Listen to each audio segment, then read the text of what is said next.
KT Media.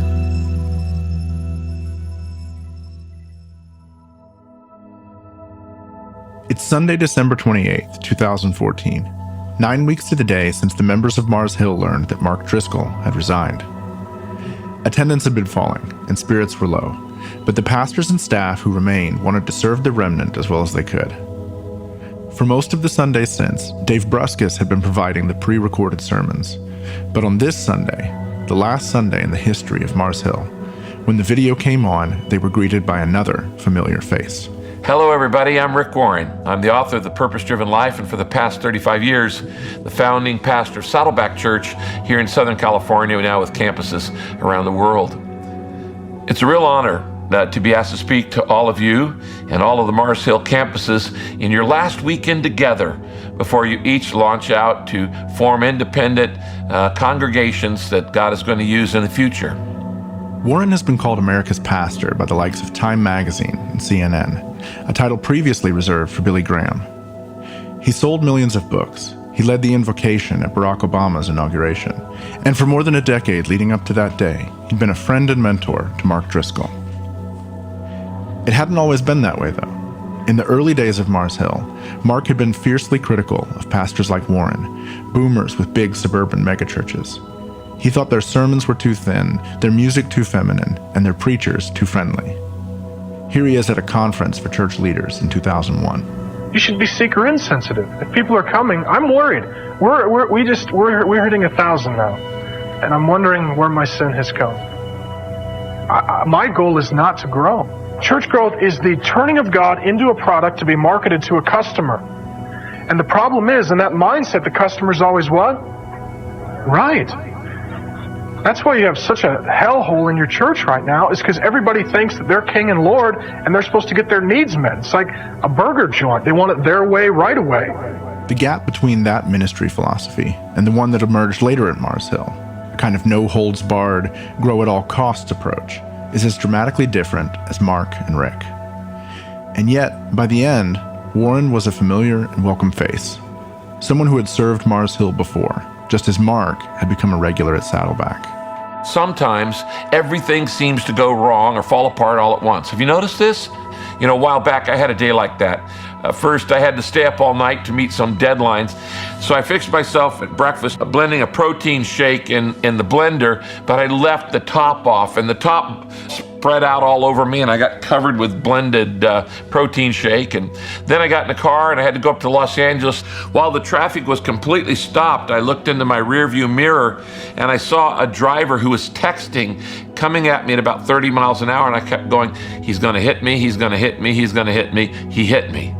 And then finally, while I was waiting for a highway patrol to come and talk about the accident, I turned on talk radio, and some guy was screaming that he wished that Rick Warren was dead. So while I was waiting in the hospital for a CT scan of my concussion, I thought, you know, in one day I've been overextended, blended, rear-ended, and offended. Now, some of you may feel like that. After all the changes and all the chaos and all the conflict and all the criticisms that Mars Hill Church family went through this past year. In spite of the stark differences in their personalities, and in spite of the early reactionary spirit of Mars Hill, the church owed a tremendous debt to men like Rick Warren. If we want to understand the rise of Mars Hill, then we have to know something about what came before it. Because if we look closely, we'll see that it wasn't just a reaction against that generation's work, but a continuation and evolution of it. Was I chasing convenience? In a wave of disaster, where the captain's a captain,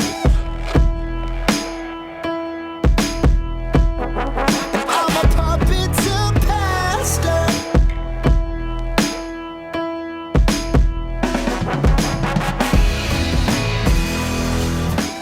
From Christianity Today, this is Mike Cosper, and you're listening to the rise and fall of Mars Hill. It's the story of one church that grew from a handful of people to a movement and then collapsed almost overnight. It's a story about power, fame, and spiritual trauma, problems faced across the spectrum of churches in America, And yet, it's also a story about the mystery of God working in broken places. On today's episode, boomers, the big sort, and really, really big churches.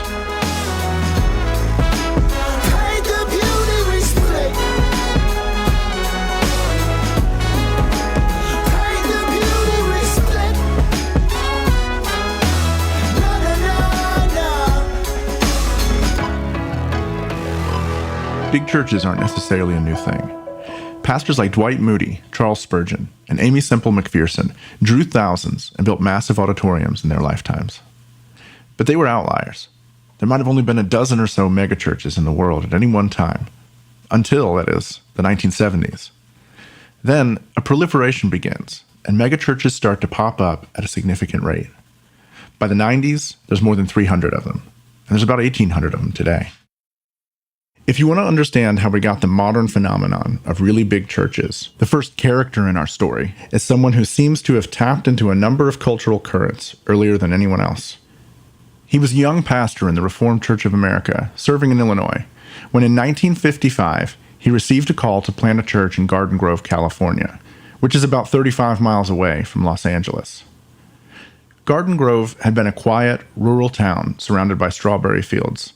But in the post-war boom, it was rapidly growing and in the process of incorporating as a city. That pastor was Robert Schuller, and his approach to church planting would, even by today's standards, raise an eyebrow. I started because we didn't have property. I went to the Orange Drive Theater, preached from the rooftop. Unchurched people came safely in their cars.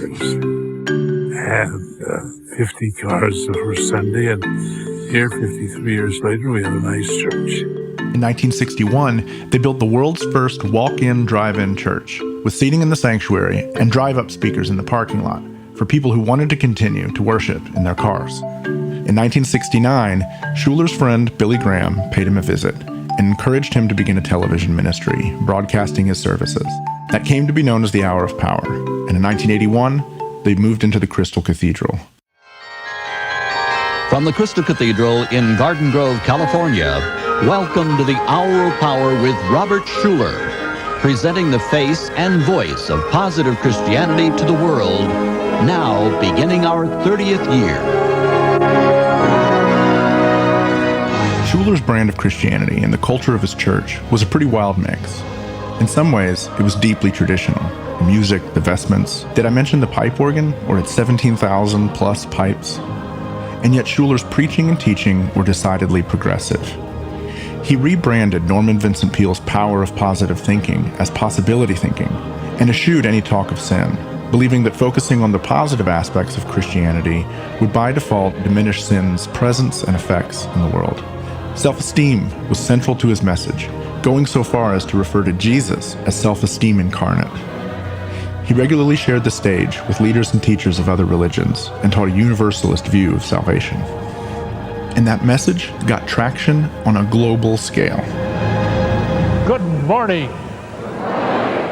Turn around, shake hands with somebody close to you, and give them a blessing. God loves you, and so do I. One of the reasons that Robert Schuller became so famous is because not only did he have a large church that appeared to be so successful, he also created the Robert Schuller School of Leadership. That's Gerardo Marti, a professor of sociology at Davidson College and the co-author with Mark Mulder of The Glass Church, a book about Schuller's ministry and megachurches. He actively invited church leaders from all across the nation to come and learn the template of how Robert Schuller had organized his own church. There's something akin to a rags to riches story, starting with $500 at a rented drive-in and arriving 25 years later at the Crystal Cathedral with the whole world watching your services. Before you had pastors taking selfies with celebrities and influencers, you had a parade of stars who made pilgrimages to see Robert Schuller, from Evel Knievel to Mikhail Gorbachev. He counted presidents as friends, as well as Mother Teresa, and when Queen Elizabeth visited LA in 1983, she invited Schuller to join her for lunch. In its heyday, a pastor landing a spot in the pulpit at the Crystal Cathedral was kind of like a stand-up comedian landing a spot on The Tonight Show. It was a sign that you'd arrived. which for our story makes this moment on the Hour of Power all the more significant. It was 2009, and the guest preacher was a rising star from Seattle. How long do you preach? I preach for an hour plus. You do? A sermon, yeah. And I yell a lot and I get excited. Yeah. And it's working, so praise God, yeah. Well, thank you for coming. Thank you for letting me. God loves you, so do I. I appreciate that. Thank you, God.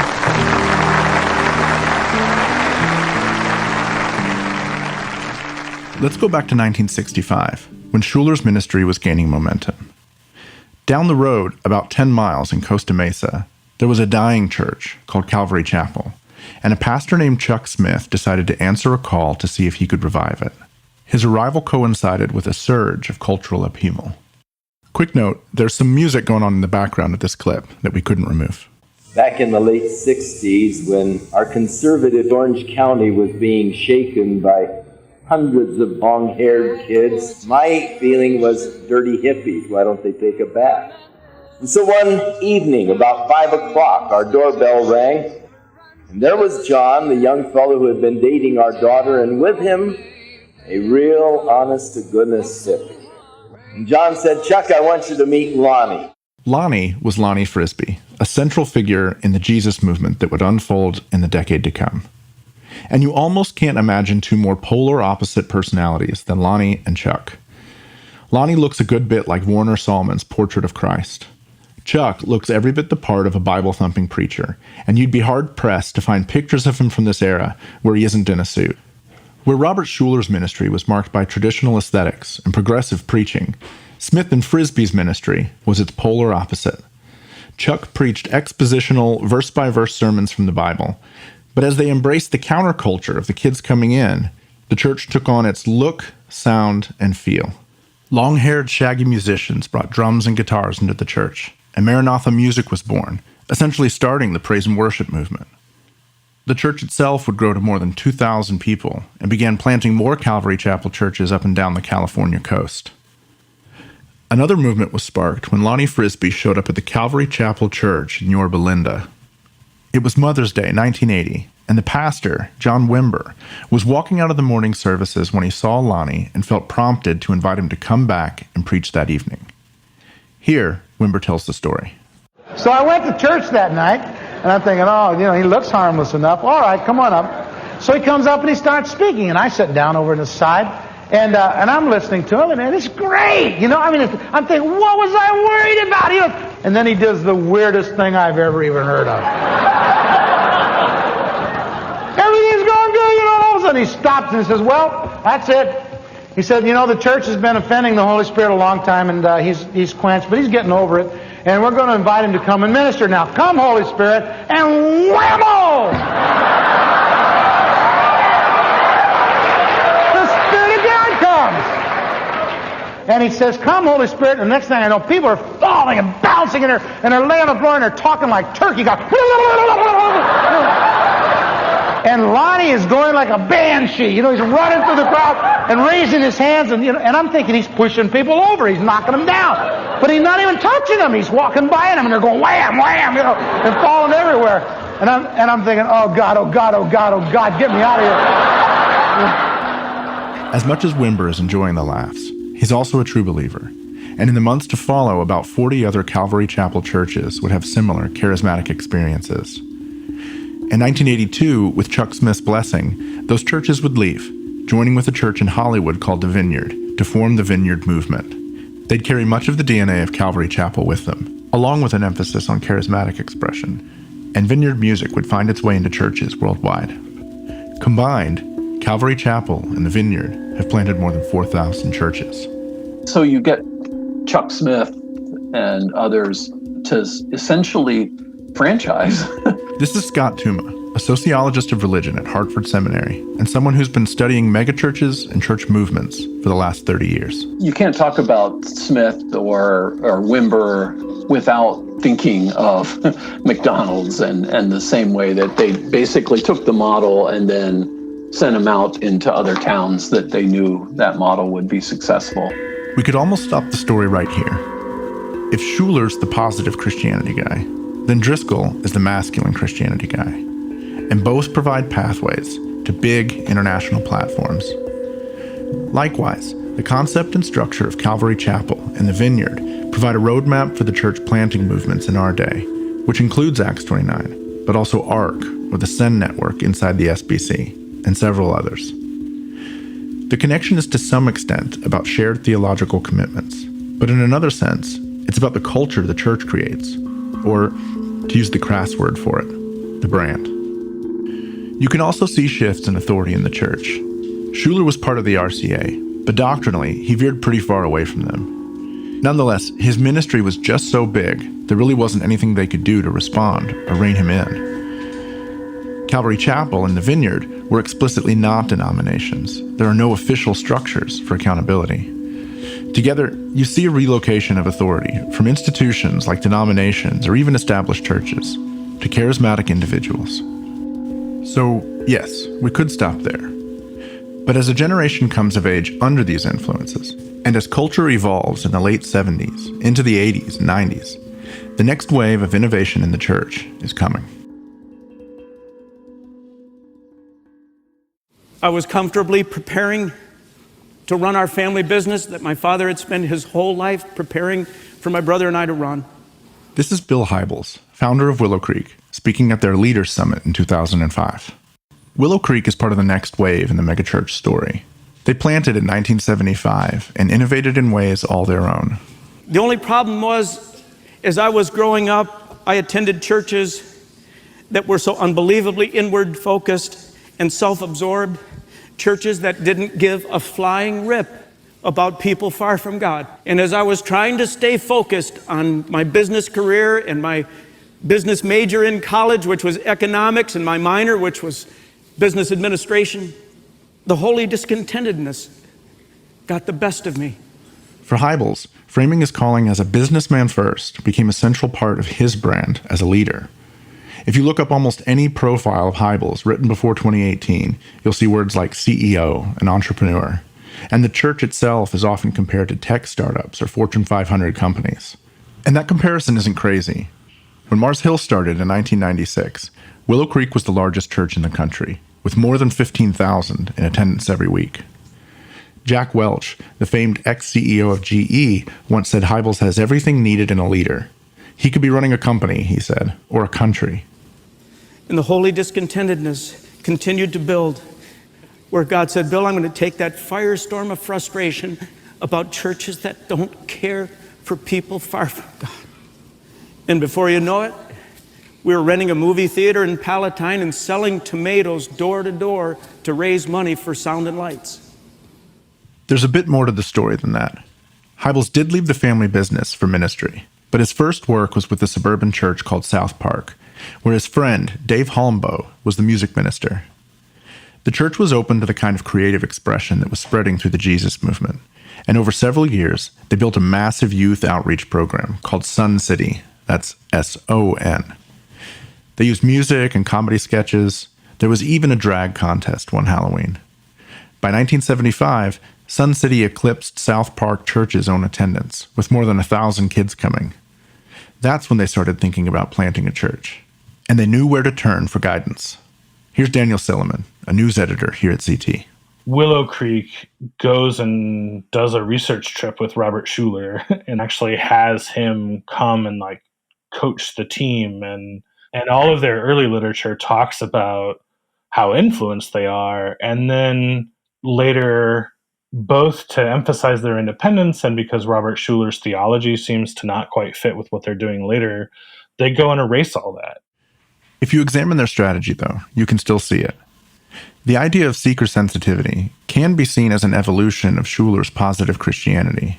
Schuller used a drive-in. They used a movie theater.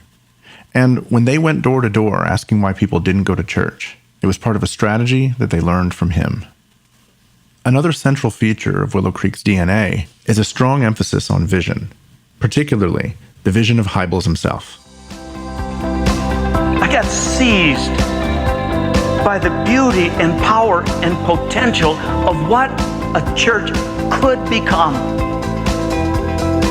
And I walked away from the well laid out script for my life and swore to myself I would not go to my grave without at least trying to see if what happened in Acts chapter 2 could be replicated in the 20th century. Willow has to reach its full potential because it's the hope of the world. Each of its attenders really... The grandiosity of that statement isn't really that unusual in the way many large churches communicate their vision. The urgency, the sense that as members you're in on a kind of secret, or a truer, better expression of Christianity. Scott Tuma has written about how this idea of a visionary leader with a singular perspective and mission from God is actually a pretty common thing.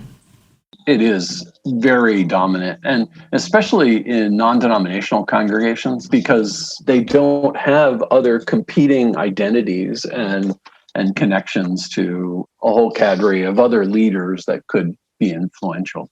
If the pastor's position in a denomination or a church doesn't convey a sense of authority and leadership on its own, it makes sense that both the pastor and the church members will look for additional sources of that authority. And this idea of vision, a unique, God-given picture of what this church is supposed to do, accomplishes just that, in a way that's less abstract than the Bible's own invitations.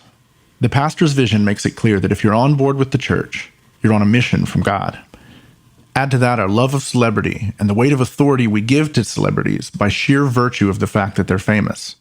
And you can see how success in ministry creates a kind of virtuous cycle. You convey authority by communicating a vision.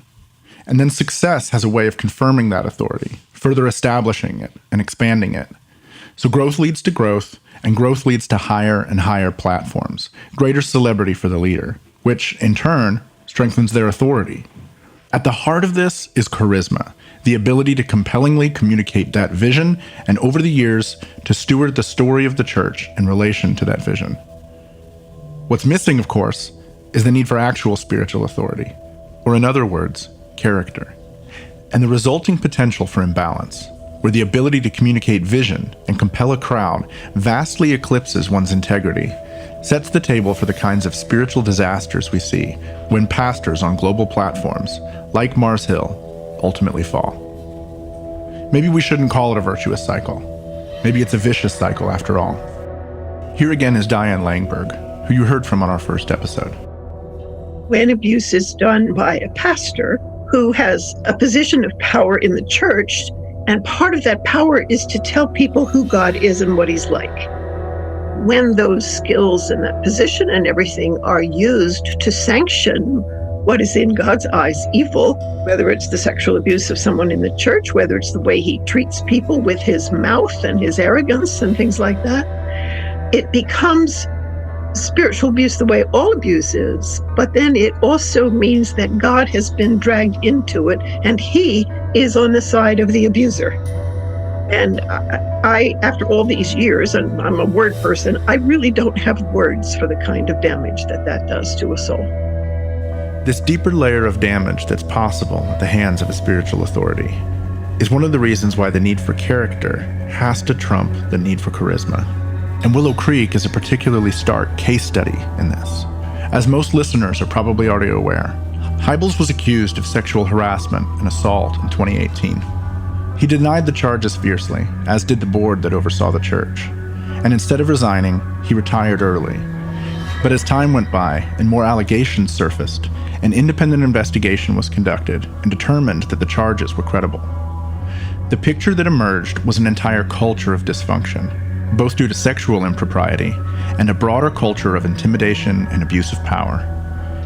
In the end, the entire board resigned, as did the two pastors who were set to take over leadership of the church. Slightly less well known are the events that took place in 1978, as the church was first finding its footing. At the time, there wasn't really a hierarchy of leadership. Dave Holmboe and Hybels were co-founders and co-leaders, but tensions were growing because of the ambiguity.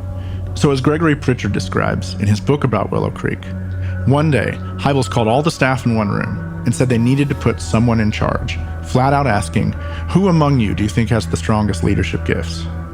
After an awkward silence, Hybels nominated himself and effectively took on the lead pastor role in that moment, sidelining his co-founder. Just a few months later, it was discovered that Hombo was enmeshed in sexual sin, the details of which have never really been made public.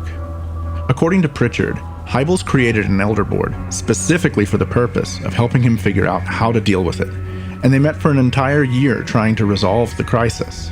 But when Hombo did finally resign in the fall of 1979, they attributed it publicly to philosophical differences, hoping that by keeping the nature of the issue quiet, Hombo could save his marriage.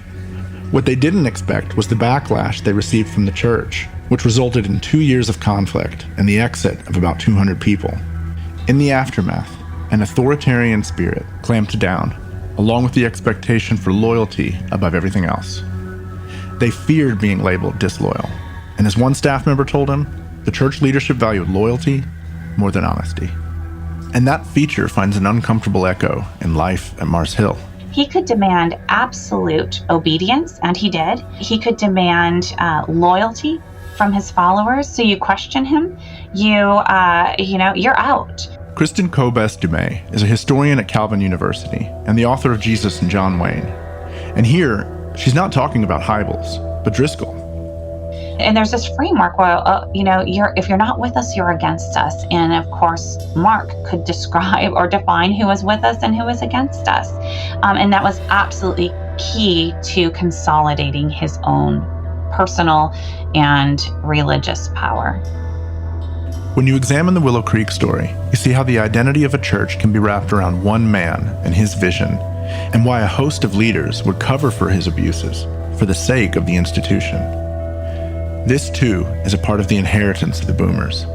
Not to say it's a universal trait by any means, but the elevation of the pastor to celebrity status, to essential status, as Hybels was, sets the table for disaster, institutionally and spiritually, if the leader falls. We'll be right back.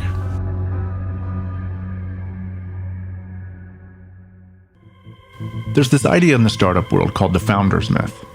It's the idea that the success of any one organization lies squarely on the shoulders of one person, or at most a team of 2 or 3. In America, we love these myths. Men and women working out of dorm rooms, basements, and garages.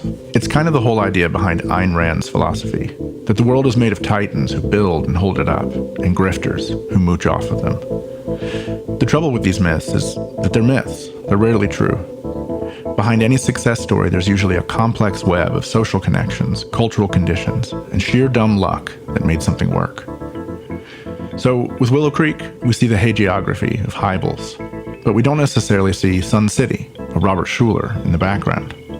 And there's something else we don't see, something utterly boring that contributed significantly to Willow's success and was just as important as their ministry model. Here's Daniel Silliman again. I think if you go back and if you ask why do megachurches exist, where they exist, when they exist, the one commonality you find across theology and across time and across, despite different personalities, is demographic change. The suburbs, it turns out, are behind a lot of megachurches. You can see the whole thing unfold in census data. Suburbs start to fill during the post-war economic boom of the 50s, right about the time Robert Schuller shows up in Garden Grove. Palatine, where Willow Creek first established their ministry, tripled in population between 1960 and 1980. As these megachurches began to grow, they really became kind of one-stop shops for the whole family. You don't know anybody in town, and you can join this one entity, and all of a sudden you're connected. With a move to the suburbs came a new way of life. If you lived 10, 20, or 30 miles out from a city center, you just got used to spending more time in your car. They might have to drive a half an hour to go to work, another half hour to do their shopping. So, they didn't think anything of driving past 20 or 30 other congregations to get to their megachurch that they wanted to associate with. It's not just churches that were getting bigger. Houses were getting bigger. So were strip malls, shopping malls, and box stores. Everything in the suburbs just got bigger.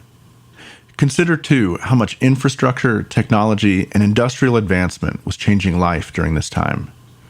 Cars, highways, and interstates, audio amplifiers and sound systems, air conditioning, a staple of the suburban experience in new homes and shopping malls, None of these were really invented for churches, yet it's hard to imagine the proliferation of the megachurch without them. It's also not just the case that people were moving, especially starting in the 1970s, when boomers started establishing themselves and their families. People were moving more and more into clusters, with folks who shared their values and culture. The journalist Bill Bishop called this the big sort, a demographic shift in which cities, schools, political parties, and churches became more homogenous over time. Framed negatively, you can see it as the impetus for the kinds of division and polarization that mark our politics today. But as it unfolded, and even now as it's reinforced in various ways, it's seen as the ability to live, work, learn, and worship with people who are just like us. As a result, pastors like Schuller and Hybels could plant somewhere with a pretty clear expectation of who was there, what their values were, what their preferences for music or sports or politics might be, and they could program ministries that were narrower in focus and well-targeted to the demographic. This isn't the most exciting story to tell, though, looking at maps and population data and figuring out where to plant your church. Unless, that is, your name is Rick Warren. During the summer of 1979, I began to do demographic studies on the major metropolitan areas in America, and finally we narrowed it down to 4 areas on the West Coast, and finally narrowed it down to Orange County, because I had discovered that the Saddleback Valley was the fastest growing area in Orange County, and Orange County was the fastest growing county in America between 1970 and 1980. So I knew it would need lots of new churches. In The Purpose-Driven Church, Warren explains that this idea came about when he discovered the work of Donald McGavran, a missionary who later became a church growth expert. The idea was that you identified common, shared characteristics of the people you were trying to reach, the things that tied them together, and that you communicated the message of the gospel through those characteristics. So rather than presenting Christianity in a Western, enculturated way, McGavran believed that missionaries should find ways to embody the language, culture, and values of the people they're trying to reach. He eventually applied that thinking to American culture, encouraging pastors and church planners to think about homogeneous units in their own communities. And Rick Warren did just that, applying it to the burgeoning sunny paradise of the suburbs in Orange County. So we knew that this was where God wanted us to come. So in December of 1979, we packed up everything in a U-Haul truck and began the journey from Fort Worth, Texas to Southern California. As Warren thought about unchurched people living in Orange County, he came up with a character that was the ideal target, someone who'd fit the label, likely Mr. South Orange County. His name was Saddleback Sam. Google it. The old images are out there and it's worth a look. He wears a dress shirt with rolled up sleeves and baggy pleated slacks. He's got a cell phone in one hand and a pager in the other. We're told he's well-educated, likes his job, likes where he lives, is satisfied, even smug about his station in life. He's skeptical of organized religion and prefers large groups over small groups. Looking at Saddleback Sam feels a bit comical, cheesy now. And seriously, look up the image. It's a time capsule of sorts. But it shows the keen awareness Warren had of the reality of the big sort. The fact that at that time, a narrowed understanding of who they wanted to reach was going to be more effective than a broad one. Well, this is where Saddleback Church began Sunday services. On Easter Sunday in 1980, right here in Laguna Hills High School Theater, little theater, seats about 350 people. I'll never forget when we stood out front over here at the gates and all these people began coming up that I'd never seen before. And I thought, this is going to work. This is going to work. And 205 people showed up at the first service.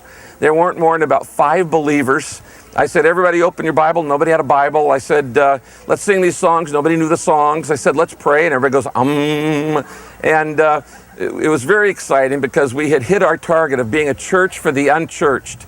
And in the first 10 weeks here in this little theater, 82 people gave their lives to Christ, and Saddleback was born. Chuck Smith saw the youth culture around him and invited them in to reshape the life of his church. Warren's approach was similar, only instead of reaching hippies, he was reaching yuppies. Chuck held baptism services at the beach at Corona Del Mar. Rick's version of this, in Saddleback's early days, was called Jacuzzis for Jesus. The common thread was what Chuck Smith first articulated as a come-as-you-are attitude. And like Calvary Chapel, Saddleback's success inspired an entire generation of pastors. But there's a downside to allowing the dynamics of the big sort shape the culture of your church, and it may just not be avoidable in our day and age. You'll find that as successful as you might be in one place, with one approach, by design, it won't work in lots of other places, and it may not translate across generations. Here's Ed Stetzer. The seeker movement was built on the idea that if you did church, if you updated the church, you spruced up the building, you spiced up the message, and you sped up the music, that would engage baby boomers, and it did. And it worked. I mean, we can actually see numerically the 80s being a bump in attendance in churches. And then what happens is everyone who sort of is going to be moved by that is already, they all got the mailer, they all, got the invite from their neighbor, so they're in or they're not. For many Gen Xers, they weren't. And the problem wasn't necessarily the message, it was the culture. Boomers, for instance, were also called the me generation. They grew up in the aftermath of the victory of the Second World War, and they had big wins in the cultural struggles of the 60s.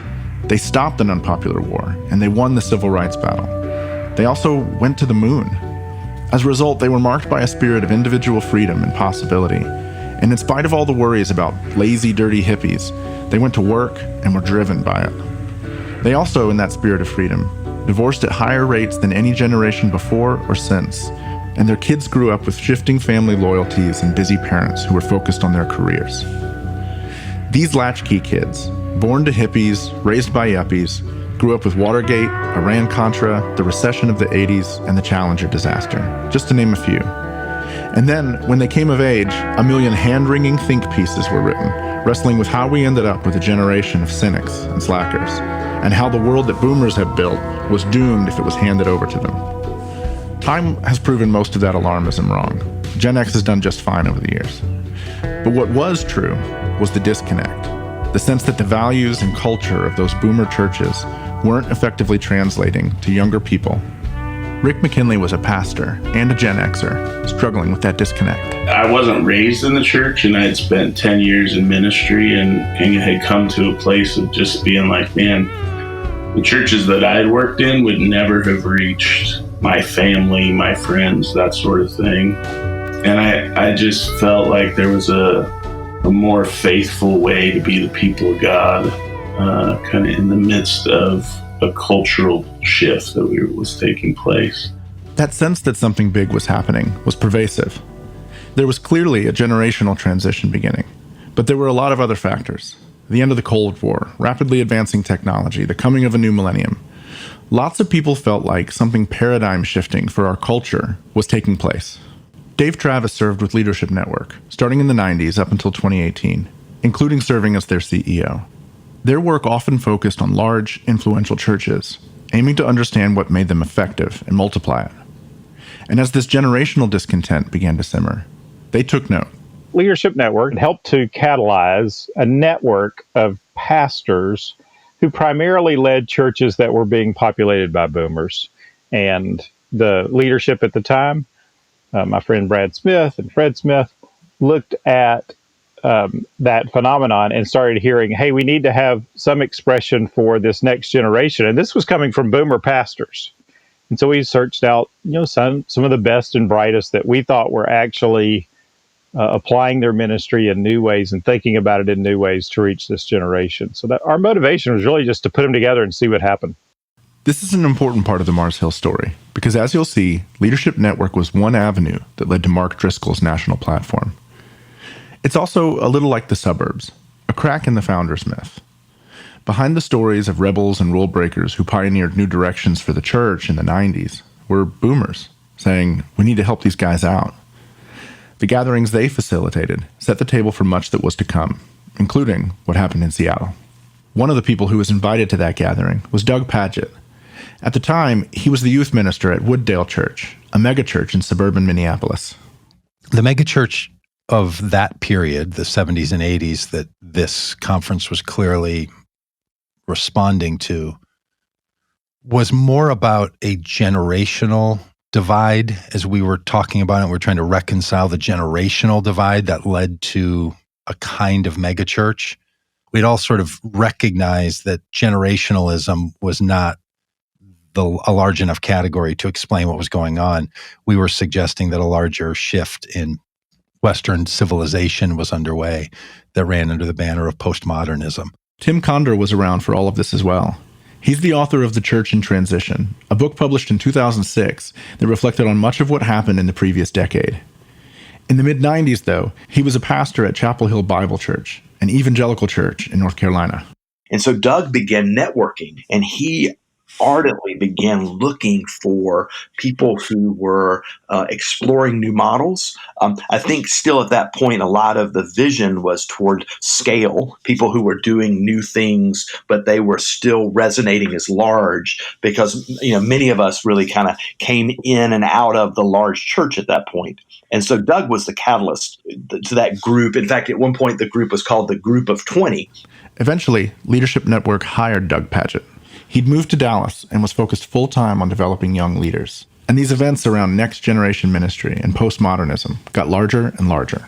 The culmination of the very first expression of it on a scale was in 1997 at Glorietta, a conference called the Church in the Postmodern Transition. And that was one of those moments. Every now and then you do something at the right moment and the right time. I think 700 or 800 people attended, but in many ways it was exactly the right 700 people. Rick McKinley was one of the pastors at Glorietta. There was just this really kind of sense that God was doing something new. You had all these disconnected people from all around the country and who were experiencing some of the same shifts. It felt like we had the choice between kind of a traditional church or a seeker church, and most of us were reading New Begin and thinking more critically about culture and gospel and the church's relationship between the church and gospel and the church and culture. And so out of that really pretty large group of people came a smaller group of us who just began on a journey together. And of course, in the mix in all of this is Mark Driscoll. I started off wanting to understand Generation X, wanting to minister to my peers. This is his talk from that conference in 97. Tired of them not going to church. Hosea had a kid, he named him Lo-Ami, not my people. My generation feels like that when they walk into the church. These are just not their people. Tony Jones, who you also heard from on our last episode, was part of these gatherings as well. To be in a room with Driscoll, who was, I assume still is, uncommonly smart, incredibly a quick thinker, and such a sharp tongue. And I'm like a similarly smart ass Enneagram 8 and loved going nose to nose with him. Mark's hostility that would just come up amongst people was like a feature. It wasn't a flaw. It wasn't like, oh, well, there's a problem. It was like, no, that's the thing. And from the very first conversation we had, Mark talked about this to me. It's like, I got to work on this. Is just he knew himself well enough to know that this was a feature. He had the bravado. I think he's always had that. This is Rick McKinley again. But he also was he could captivate an audience. I mean, his gifts were pretty clear at that point.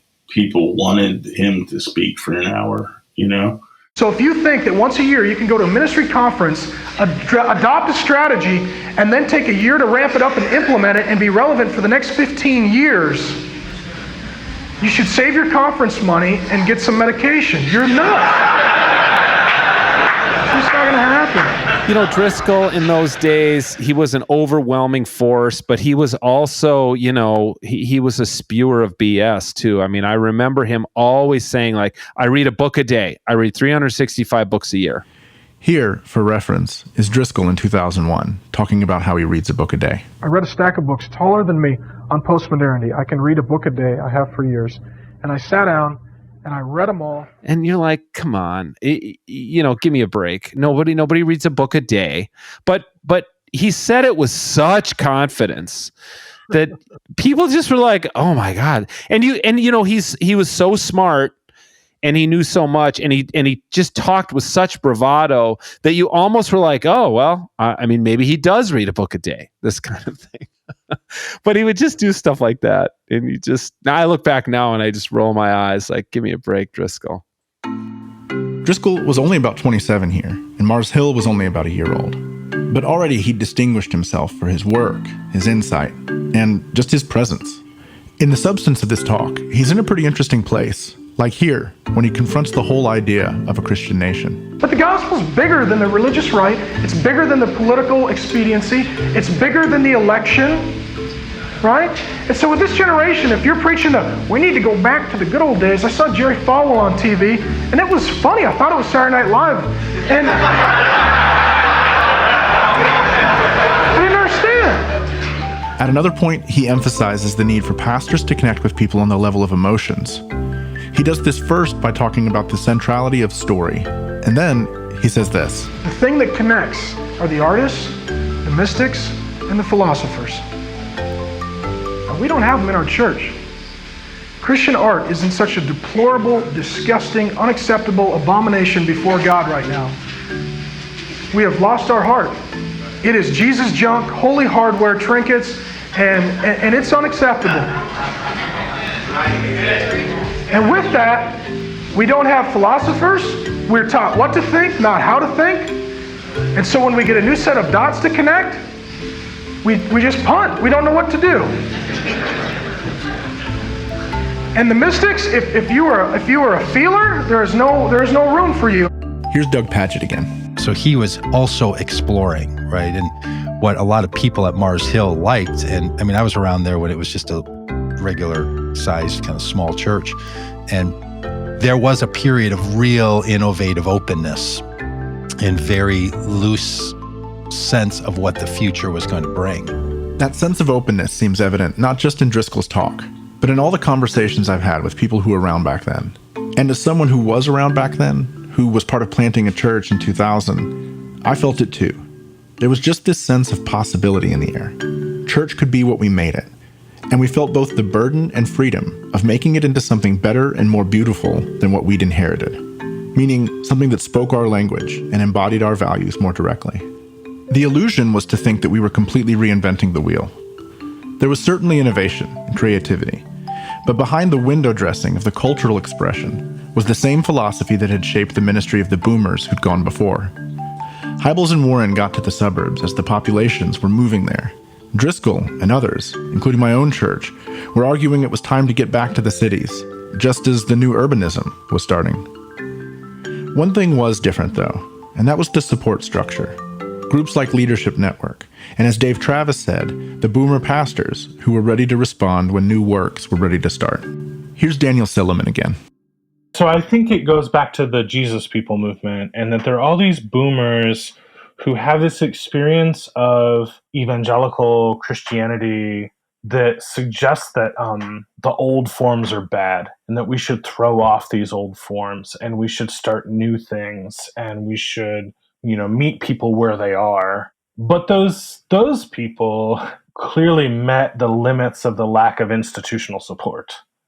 And so people from the Jesus People era into the 80s and 90s in those mega churches, they're always fighting their elders and they're always struggling with there's no support structure. I need money, I need bodies, I need, resources. And so my sense is that at a certain point, as that boomer generation of evangelicals started building stuff to help the next generation. And so when someone like Mark Driscoll is brash and bold and innovative, there's almost like a Shark Tank approach to it. People are like, yeah, I'll get behind him. I'll fund this thing that he's doing. And I know that as, someone in my 50s or someone in my 60s, that I'm not going to be the face of the next big thing, but I can create the infrastructure that will support the next big thing.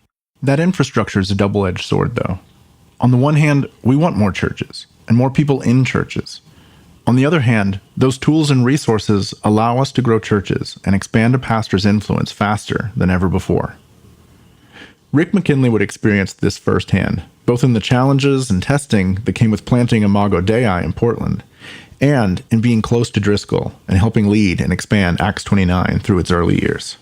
I remember talking to Rick Warren, and he was kind of blown away at how fast all of our churches got to 1,000, 1,500.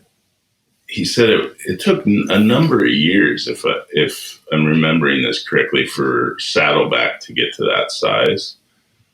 And what we were seeing is that, these gifted young leaders could blow up a church, but it wasn't necessarily a church yet, right? You could create a speaking event that was called a church.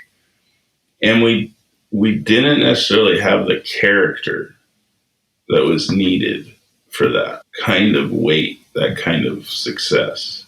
And in certain personalities, when those gifts are even more than, great, but they're just expansive, and Mark is so gifted, the character need is so much greater, because what happens is you start to believe your own press, right? You start to believe that this is all happening because of me.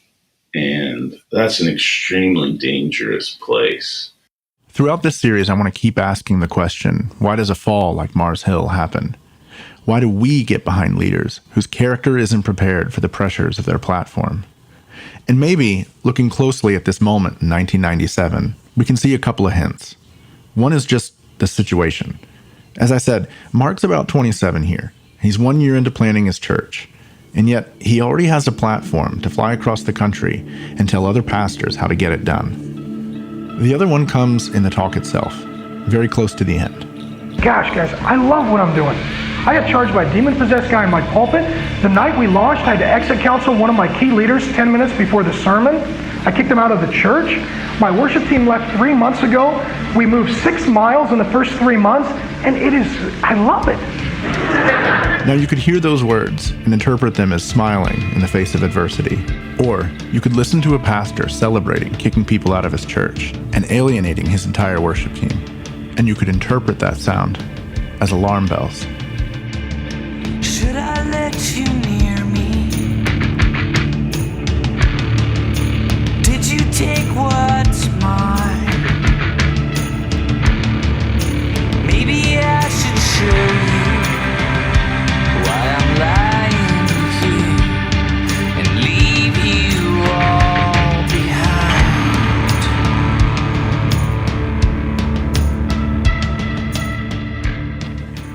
A story we couldn't fully explore here is that of Lonnie Frisbee, who had a rise and fall all his own. He died in 1993 and was memorialized at his funeral by Chuck Smith, who described him as a Samson-like figure, someone who did great things but struggled mightily as well. Smith called him his spiritual son.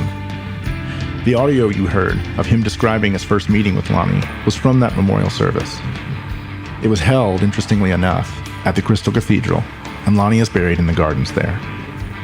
There's a documentary about him that came out in 2005. You'll find a link to an interview that CT did with its filmmaker in our show notes. On our next episode, we'll see what happens when Gen X gets the keys to the church van and sets out on their own. We'll hear a bit more about the evolution of the Young Leaders Network and Emergent, and you'll hear a lot about the early days of Mars Hill from people who were there, watching something happen that seemed so unlikely to succeed. We'll see why Mark left Emergent, and we'll also see the first obvious signs of trouble for the long-term health of Mars Hill. The Rise and Fall of Mars Hill is a production of Christianity Today. It's executive produced by Eric Petrick. It's produced, written, edited, and hosted by Mike Cosper. Our associate producer is Joy Beth Smith. Music, sound design, and mixing by Kate Siefker. Our theme song is Sticks and Stones by King's Kaleidoscope. Our closing song is Crush by The Violet Burning. Graphic design by Brian Todd. Social media by Nicole Shanks. Editorial consulting by Andrea Palpant-Dilly. CT's editor-in-chief is Timothy Dalrymple. Thanks for listening. We'll see you back next week.